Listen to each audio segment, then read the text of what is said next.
জুলাই গণ অভ্যুত্থান বাংলাদেশের স্বাধীনতা সংগ্রামের পরে বাংলাদেশের রাজনৈতিক ইতিহাসে সবচেয়ে বড় ঘটনা।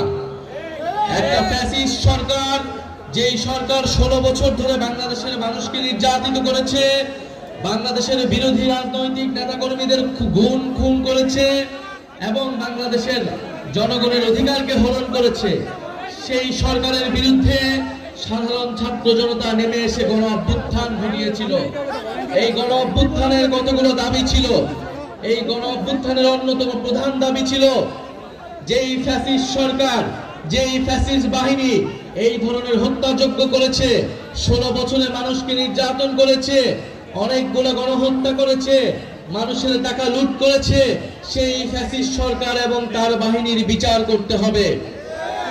আমরা শেখ হাসিনা সহ আওয়ামী লীগের যারা বিভিন্ন সন্ত্রাসীরা রয়েছে তাদের বিচারের দাবিতে আমরা রাজপথে নেমেছি এবং দেশব্যাপী সংস্কারের দাবিতে আমরা নেমেছি এবং একটা নতুন সংবিধানের দাবিতে আমরা নেমেছি।